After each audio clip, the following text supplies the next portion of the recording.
¿Se ha preguntado todo lo que podría decir en 120 minutos? Nosotros sí, y hacemos que cada segundo cuente. Escarbamos la actualidad deportiva, decimos lo que otros no dicen, y lo que sí, se lo decimos como nunca antes lo había escuchado. 120 minutos. Nos salimos de lo obvio.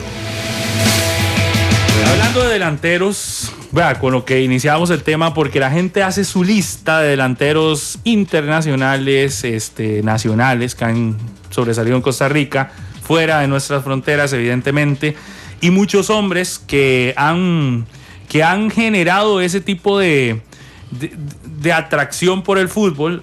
No podemos dejar de lado en nuestro continente a un jugador que formó parte del Atlético Nacional de Medellín, estuvo en el Parma, en el Newcastle y evidentemente en la selección Colombia. ¿Cuántos goles hizo en la selección Colombia? ¿Cuántos colombianos festejaron las jugadas de este hombre que gana el Balón de Plata de la FIFA en el año 1993? Juega 2 Copas del Mundo, la del 94 y la del 98 con la selección Colombia.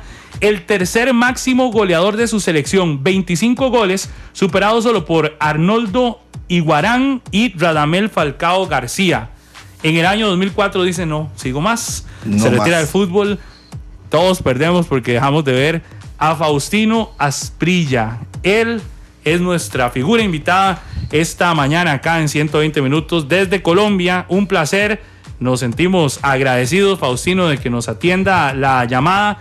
Y qué gusto tenerle acá con nosotros. Estamos hablando de los delanteros, estamos hablando de esas figuras que han marcado la historia en el fútbol mundial por su categoría, y evidentemente en la lista, lo mencionábamos al inicio del programa, no puede faltar un hombre como usted, letal en la selección Colombia. Muy buenos días, gracias por acompañarnos, Faustino. Bienvenido a 120 minutos acá en Monumental. Sí, muy buenos días. Saludo para todos ustedes, para todos los oyentes. Y bueno, un placer poder hablar con ustedes. Hablemos de ese momento que marcó. Usted jugó en una época interesante donde habían grandes goleadores. Si usted tuviera que sacar 3 en estos momentos, ¿qué diría el Tino Asprilla con respecto a los jugadores que enfrentó en el fútbol internacional, delanteros? Bueno, la verdad me tocó una época muy linda, con delanteros realmente extraordinarios, los cuales yo siempre fui admirador de ellos, incluso porque todo lo mío fue nuevo, todo lo mío fue haber llegado a Europa, sobre todo a Italia, el primer colombiano en llegar a Italia, abrirle el camino a los futbolistas colombianos en Italia. Entonces fue algo muy lindo, y por haber participado, por ejemplo, de jugar con Marco Van Basten, que para mí siempre fue el mejor delantero que yo había visto en esa época. Me tocó jugar con Joel Gueda, con Roberto Viali, con Roberto, el mismo Mancini era muy bueno, Roberto Baggio, Gianluca Viali, perdón, eran delanteros extraordinarios, Gabriel Omar Batistuta. Entonces siempre hubo mucho jugador importante en el fútbol en ese momento. Faustino, qué época la suya. Esos nombres que usted nos está dando son muchos de los que los costarricenses hace minutos acá en redes sociales y a través de la línea han recordado. Prácticamente todos los nombres que usted nos ha dado, los han recordado como figuras que cualquier equipo desearía tener en sus filas. Cuando uno ve esa época dorada del fútbol también, es decir, todas las épocas son doradas, ¿verdad? Pero en esa categoría de calidad de delanteros, ¿cuál era la característica esencial en ese momento para que salieran tantas figuras así? ¿El fútbol ha cambiado de ese momento a hoy? ¿O siente que no es el fútbol, siente que son características especiales de X o Y jugador? ¿O sí es el fútbol el que ha cambiado para no ver quizás tantas figuras como las que usted menciona? No, yo creo que el fútbol cada tiempo tiene sus jugadores especiales. Hoy en esta época estamos viviendo un duelo realmente espectacular entre Cristiano y Messi. El problema es que el fútbol fútbol cambió tanto que en la época de nosotros, en la época de los 90, eran los 3 mejores extranjeros los que jugaban en Europa. ¿Sí? Ahora ya los equipos europeos son, si juegan 3 del mismo país en el equipo de esos es demasiado, ¿no? Antes éramos 3 extranjeros y los 3 que escogían tenían que ser muy buenos para poder jugar en las ligas europeas. Entonces, en ese sentido, ha cambiado mucho el fútbol, pero igual sigue siendo, creo que el plus que le dan los jugadores suramericanos al fútbol europeo es realmente espectacular, sabiendo que ellos también tienen muy buenos jugadores. Entonces, creo que cada que va pasando el tiempo, vamos viendo cosas nuevas y cosas diferentes en el fútbol. Hablábamos de eso precisamente, Faustino, sobre cómo se nutre el fútbol europeo del fútbol latinoamericano o de los jugadores latinoamericanos. ¿Somos nosotros los que le ponemos, o esta parte del continente, un sabor distinto al fútbol europeo? Sí, seguro, siempre va a ser así, perdón, es más, por eso cuando sale un futbolista europeo con pinta suramericano, es un buen tipo, por mencionar alguno, Del Piero, que era difícil ver este tipo de jugadores europeos haciendo esas cosas. No, hoy en día Cristiano Ronaldo, pero Cristiano Ronaldo está entre los mejores por las cosas que hace dentro de la cancha que los europeos antes no hacían. Por eso contrataban siempre el suramericano, que era el que le ponía como la picardía a las jugadas, el de la enganche, el de la malla. Y hoy eso les ha servido para tener escuelas y aprender de esa parte del fútbol sudamericano, y por eso es que es lo lindo esa mezcla de europeos con sudamericanos y jugadores hoy en día de todo el mundo. ¿Qué tiene el sudamericano, el latino que triunfa en Europa? Es decir, no es cualquiera, o ahora usted bien lo decía, que antes quizás eran menos los que salían a jugar a ligas europeas, ahora es más, pero por ejemplo en su experiencia, lo que usted vivió en ligas importantes como la italiana, ¿qué hace que un latino, que un sudamericano triunfe en Europa? Porque no son muchos tampoco, es decir, la categoría, ahora lo hablábamos, ¿qué categoría hay de jugadores que han salido de este continente? Pero también, si usted los empieza a mencionar, no aparece una lista gigantesca. ¿Qué le entrega el jugador sudamericano al fútbol europeo y cómo tiene que adaptarse al fútbol europeo también para así ser trascendente? Lo que pasa es que nosotros en Sudamericana, la verdad, en Sudamérica, pues, los futbolistas sudamericanos hacemos con muchas dificultades.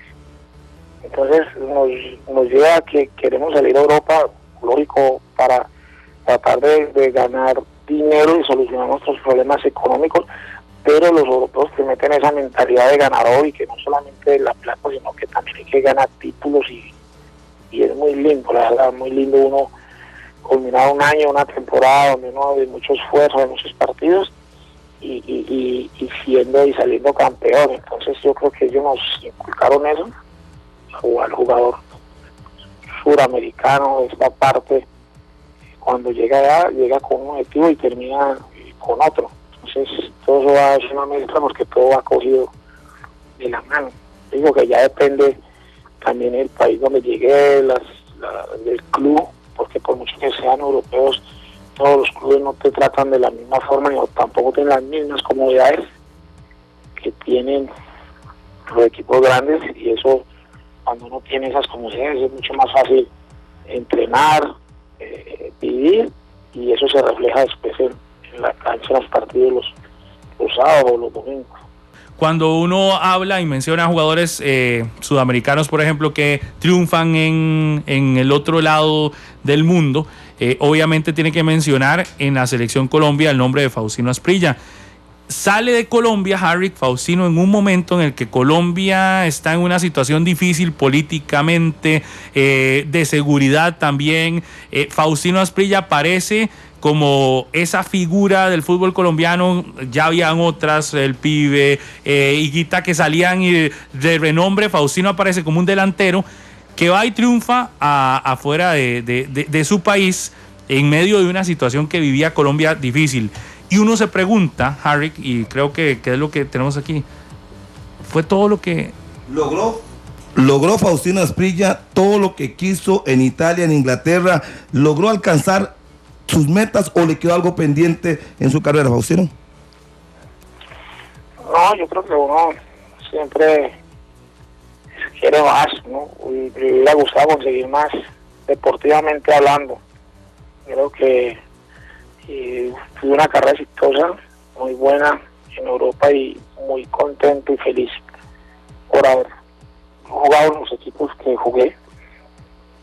Pero así como tuve buena suerte por unas cosas, tuve mala suerte por otras, porque cuando yo llego al Parma es un equipo pequeño, pero con una empresa como la Parmalat detrás, inmensa, con grandes sueños, una empresa que en ese momento estaba entre las más grandes del mundo y creciendo cada día. Entonces, ahí es donde de pronto a mí se me frustran varios sueños de ir a jugar equipos mucho más grandes que el Parma. Cuando tuve la oportunidad de ir al Milan no se dio porque el Parma nunca pensó en venderme, porque era hacer un equipo competitivo para pelear la liga italiana, y eso lo lograron en 5 años, pero era muy complicado ganarla, porque una ciudad de 300.000 personas, de 500.000 personas máximo, con un estadio de 20.000, 29.000 cuando lo agrandaron, no es lo mismo competir contra una ciudad como Milano o contra la Juventus de Turismo, donde venden 8 millones de periódicos, donde tienen 5 canales de televisión. Era muy difícil, pero sin embargo el dueño del Parma creía en nosotros. Nunca pude salir del Parma, sino ya cuando ya había terminado de ganar cosas, cuando llegó un entrenador nuevo, y cuando la gente de Newcastle vino y en realidad mostró tantísimo interés, ahí yo logro salir para Newcastle. Entonces, creo que sí, mi carrera fue basada en eso, pero no fue 2 paros frustrados, que fue el del Milan, otro que fue al Borussia Dortmund,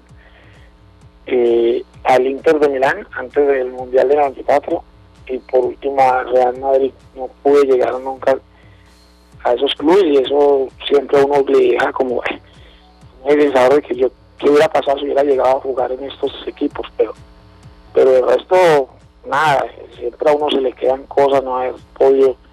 En esa época no participábamos en Champions, sino los campeones de cada país, entonces tampoco se pudo jugar muchas Champions, solamente una con Newcastle, y lo que fue Copa UEFA y esas copas pues sí las ganábamos, porque teníamos un equipo muy poderoso, y en ese sentido fue muy lindo. Quedé pendiente también en los mundiales con la selección Colombia, siempre fue esa frustración del Mundial del 94, que por mucho que pase el tiempo uno la recuerda como si fuera ayer. Y también cuando perdí la Copa Libertadores con Palmeiras, Boca Juniors, fue un momento, momentos como más tristes de mi carrera, pero en realidad pues quejarme no serviría nada, porque creo que gané muchas más cosas que las que perdí, sería como injusto también. Aquí estábamos viendo unos goles espectaculares, increíbles suyos, Faustino. En esa época del 94 que usted dice, cuando incluso en la eliminatoria ganan 5-0 en Argentina, llegan casi que favoritos. No les va muy bien en el Mundial y suceden cosas extra fútbol, ¿verdad? Que ustedes todavía recuerdan, que usted menciona incluso un compañero suyo que pierde la vida. No era fácil esa época en Colombia figurar y triunfar en el fútbol. No, nunca ha sido fácil. Lo que pasa es que cuando un país lleva 28 años sin ir a un mundial y logramos ir al mundial del 90, y en el mundial del 90 Colombia hace una buena presentación, pasa a la siguiente fase y después se ve eliminado por Camerún, todo el mundo pues quedó feliz con ese mundial que hicimos. Entonces viene el mundial del 94 y es donde hay una renovación en la parte delantera, porque para el del 90 fueron con Iguarán, con la Gambetta Estrada, y ya después del 90 se retiraron. Entonces ahí entro yo. que entró Aristizábal, Valenciano, la generación de Valenciano, Aristizábal, el Tren Valencia, y vengo yo. Entonces sigue un equipo de base con el Pío Valderrama, Freddy Rincón, y entramos unos delanteros con unas ganas enormes. Hicimos una eliminatoria, pero antes de la eliminatoria hicimos una Copa América perfecta, donde perdemos la semifinal con Argentina por penaltis, y esta Argentina le ganó a México y salieron campeones, pero nosotros, esa Copa América, ya los enfrentamientos con Argentina fueron muy parejos, y Argentina empatamos 1-1 en tiempo normal, en tiempo reglamentario seguimos igual y después perdimos por penaltis. Y ya la selección colombiana, esa Copa América, no perdió un partido, jugando a un nivel muy bueno, y después de la Copa América, el mes siguiente, a los meses y medio, empezaron las eliminatorias para el Mundial del 94. Y lógico que con ese nivel que traíamos y ya con los jugadores que había, clasificamos también al Mundial del 94 invictos sin perder un solo partido, y ganando la Argentina 5-0 en el último partido en Buenos Aires, donde evitamos el repechaje, que era lo que todo el mundo no quería hacer, volver a un repechaje, porque para el Mundial del 90 ya lo habíamos vivido contra Israel. Entonces, clasificamos bien, lógico que a un equipo que no pierde ni en Copa América, no pierde ni en eliminatorias, todo el mundo, y jugando de esa forma como estamos jugando, pues todo el mundo va como candidato a un mundial, a ese mundial, pero nosotros sabíamos que no era así. Una cosa es escuchar a la gente, otra cosa es que nosotros no lo creíamos o que hubiéramos creído. Entonces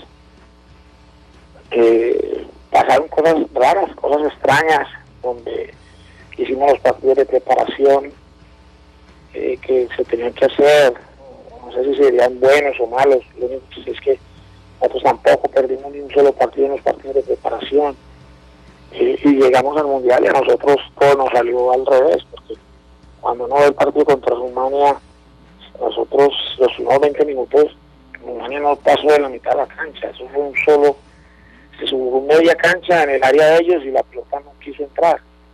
Es lógico que después viene el cansancio mental porque el balón no entra, el desespero, y en 2 pelotas que tiraron de contragol, pues nos hicieron 3 goles, y ya fue muy complicado, aparte porque el partido cuando va 1-0 empieza el segundo tiempo.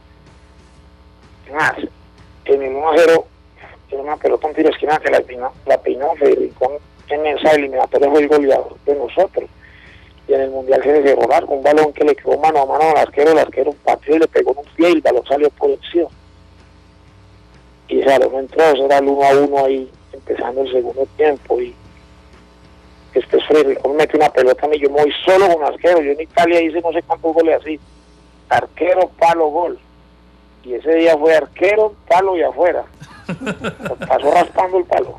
Entonces la pelota entró y después nos hicieron 3 contragolpes y Jaque se inventó ese gol, que yo hasta el día de hoy yo dudo que haya tirado a hacer gol, creo que él tiró a hacer un cruce por allá a 8 y la pelota cogió mal parado hasta Córdoba al gol y perdimos 3-1, pero el mundo no terminaba ahí, y se venía el partido contra Estados Unidos, que siempre le habíamos ganado, siempre, ni siquiera habíamos empatado con Estados Unidos en todos los partidos amistosos que hemos jugado, y el partido oficial por la Copa del Mundo, y nos ganaron 2-1 con la jugada desafortunada de Andrés Escobar del autogol, y perdimos un partido que nadie esperaba, ¿verdad? Pero que nosotros de pronto sí, porque es que antes del partido llamaron las amenazas, Maturana llorando, todos nosotros llamando a la casa, a la familia, que había llegado la policía, que vigilaban la casa de los familiares, pero no es lo mismo jugar uno teniendo policía en tu casa y amenazas, que jugar sin que, como tiene que ser, como es la vida. Es un deporte, en el fútbol, en los deportes se gana y se pierde, y eso ya nos tocó, y normal, pero estamos viendo una situación en Colombia que no era así, que esto era todo anormal, y que había gente que podía hacer lo que le daba la gana con la vida y con el tiempo y con la vida de los demás, y eso no puede ser casi nunca. ¿No? Y la situación como desenlaza, que evidentemente enluta al fútbol, enluta a un deporte, enluta ya de por sí a un país que estaba viviendo situaciones difíciles, y sin ninguna duda creo que el fútbol luego les da esa oportunidad de que al menos tener jugadores que les estaban representando a nivel internacional, como el caso suyo, a los colombianos les daba un sentimiento de orgullo de ver cómo se estaba también a través del fútbol haciendo cosas positivas, y al final es con lo que uno se queda. De Faustino Asprilla, yo creo que uno se queda con esas imágenes. Ahorita estamos viendo muchos goles de los que anotó Faustino Asprilla en sus diferentes equipos, y uno se queda con esa imagen del delantero, del goleador, del hombre que hacía cosas maravillosas, decía Andrei, como calificativos a goles, y que uno siente que quizás sí, usted mismo lo decía, pudo haber tenido oportunidad en otros equipos y demás, pero de Faustino Asprilla también mucho se ha hablado de que la otra parte, como deportista o jugador fenomenal, bueno. Y decían que mejor se lo consultamos para ver si es cierto o no, que fuera de la cancha le costaba un poco, era un poco mal portadillo. ¿Era cierto eso? Bohemio. Bueno, es que, a ver, cuando hay periodismo de toda clase, hay gente de buena intención y mala intención. Cuando ya no tienen calificativos para descubrir o para hablar o para decir de una persona que es exitosa y que le está yendo bien, se tienen que buscar la parte de la farándula y la caída. Entonces, cuando uno está en el curulito, en el momento, que es el chacho de la película, que todo el mundo habla de uno, es lógico que hay gente que te trata y que siempre buscará la forma de dañarte la imagen. A mí eso nunca me preocupó porque en realidad cuando yo miro mi carrera deportiva, que jugué en Europa 8 o 9 años, y tuve la oportunidad de jugar en Brasil, en Argentina, en Chile, en México, en Colombia. Yo creo que esas cosas a mí no me afectan porque el rendimiento es otra cosa. El jugador, y yo tuve jugadores, compañeros míos y otros que no fueron compañeros míos, de que si uno se sabe las historias de lo que en realidad la vagancia que tenían o lo que hacían y que no eran profesionales. Yo lo único que sé es que yo me entrenaba muy bien y que yo los domingos a las 6 de la mañana levantaba todo un país para que me vieran jugar, y el rendimiento mío siempre fue bueno, porque yo no es que me la pasé 9 años en Europa sentado chupando banca. Yo jugaba y me encantaba jugar, y si me llamaran a la selección me mataba y jugaba en la selección eliminatoria, amistosos de la misma forma. Entonces cuando uno es tan vago como la gente o como unos que creen que el cuerpo no te da, es que es imposible. Por mucho que uno sea muy bueno, si usted no tiene una preparación ideal, no duerme bien, no descansa bien, no vas a rendir el día domingo en un partido, el miércoles en un partido de Champions, porque los demás no te regalan nada. Nadie le regala a uno nada, y menos en una cancha de fútbol. Entonces sí, eso se da porque muchas veces uno como joven, como pasa ahora y como pasará siempre, esta mañana está tocando ese tema con mis hermanas, hablando de lo que le pasa a James, que lo que dicen, que lo que escuchan son solo rumores. El pelado sabe que para jugar en el Real Madrid, para tener el nivel que tiene que tener una vida muy sana y descansar mucho, porque el fútbol no para. Sabe que el fútbol eso se juega domingo, miércoles, domingo, son 100 partidos en el año. Entonces, pues muchas cosas que dijeron de mí que no eran ciertas, otras que sí, porque nunca me oculté, y no fui, hasta para eso mi vida siempre fue privilegiada, no tuve necesidad de esconderme como muchos que después me tiran la piedra y sacan la mano, ¿no? Yo lo que iba a hacer lo hacía porque sabía que no estaba haciendo nada malo. Es que ir a una discoteca no es pecado. Yo creo que pecado es no ir. Claro. Y uno y uno comprende, evidentemente, usted ahora lo decía, hoy es el que está viviendo una situación similar es James, donde uno no lo ha podido escuchar hablar, pero si usted abre redes sociales, si usted encuentra internet, son enorme cantidad de noticias diferentes y todas diciendo que James es una cosa, que James es la otra, y sí, y pocas veces se da la oportunidad de que el jugador sea el que cuente.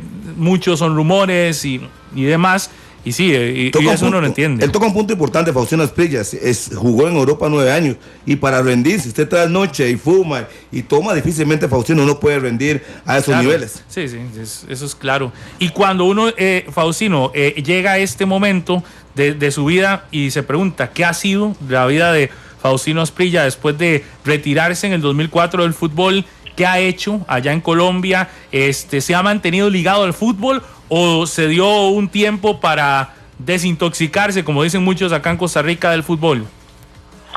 Bueno, la verdad, yo cuando decidí ya por los problemas físicos, sobre todo de rodilla, no dejar el fútbol, yo ya tenía previsto que iba a hacer, que era alejarme un poquito por descansar de esa rutina, y yo tenía aquí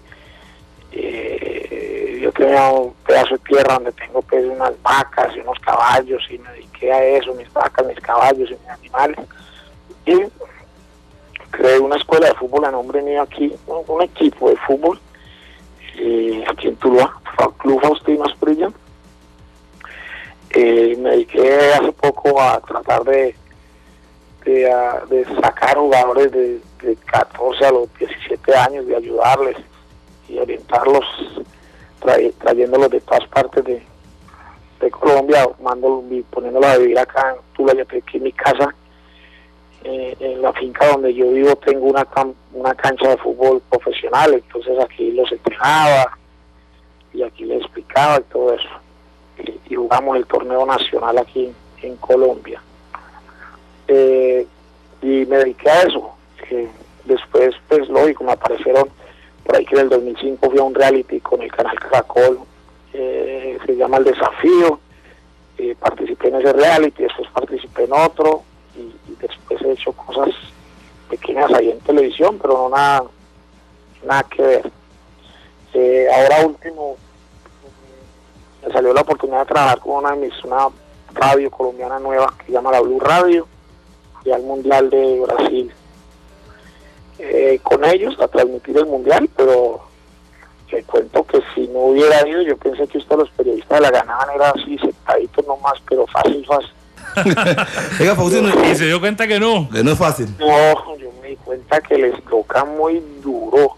Ese Mundial me tocaba cargar maletas, prender micrófonos, aprendí a armar todo eso, cuidar puestos, entrar al estadio encamuflado, porque yo entré a un estadio 2 horas antes, donde hay 50.000 colombianos esperando a Colombia, me tocaba, y el Mundial de Brasil lo dejaban, los carros lo dejaban a uno a 1 kilómetro del estadio, cargando maleta y caminando. Y usted, el tío, yo con una gorra disfrazado, no, yo no soy.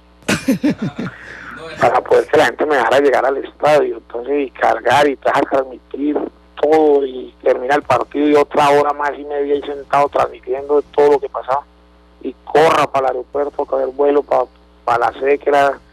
No, creo que ahí sí me di cuenta que eso no es sentarse y hablar nomás, sino que es duro, es muy duro. La última, Tino, ¿por qué le decían el Tino y la celebración de la Vuelta Canela cuando anotaba un gol usted? Cuénteme qué significa esa celebración y por qué el Tino. Bueno, yo me llamo Faustino. Cuando llegué a Atlético Nacional, pues Weimar Muñoz, un periodista muy importante aquí en Colombia y sobre todo en la ciudad de Medellín, me puso Faustino el Tino Asprilla, y así me dejaron acá en Colombia. Y después la celebración, cuando yo estaba pequeño aquí en Colombia, cuando la época de la América, que fue muy buena, la Copa Libertadores, por allá en el 88, 89, yo jugaba en la escuela de calentamiento, entonces nos llevaban a nosotros a ver los clásicos Cali América, y a mí me encantaba la celebración de Roberto Cabañas, el paraguayo. Él, desde que lo trajeron del Cosmos, él celebraba dando una vuelta canela. Entonces yo en los entrenamientos, con la escuela de caloramiento, cuando tenía 15 años lo imitaba. Entonces me quedó gustando y yo ya desde los 15 años celebraba como el paraguayo Roberto Cabañas. Me encantaba, entonces se me quedó y ya cuando hice mis primeros goles en el fútbol profesional empecé a celebrar así igual y ya. Y quedó característico para Faustino Asprilla. Le agradecemos mucho, Faustino, la oportunidad de poder conversar con nosotros acá en 120 minutos y que haya sacado su tiempo y que nos relatara parte de su historia, sin ninguna duda, un jugador que marcó lo que hablábamos antes, la ofensiva de nuestra región, de nuestro continente, del fútbol sudamericano, en un momento, como usted mismo lo relató, donde en Colombia la situación no era para nada sencilla. Muchas gracias, muy buenos días y un placer conversar con usted acá en 120 minutos, Faustino. No, muchas gracias a ustedes, por acá siempre disponibles a la orden y también aprovechar la oportunidad para felicitarlos por ese gran mundial que hicieron, espectacular, y ojalá lo vuelvan a repetir. Ojalá sí, y un día lo llamamos para que analicemos qué ha visto el fútbol de Costa Rica. Muchas gracias, Faustino, muy amable. Bueno, un abrazo. Gracias. Exmundialista de Colombia, 94-98. Faustino Asprilla. Vamos a la pausa.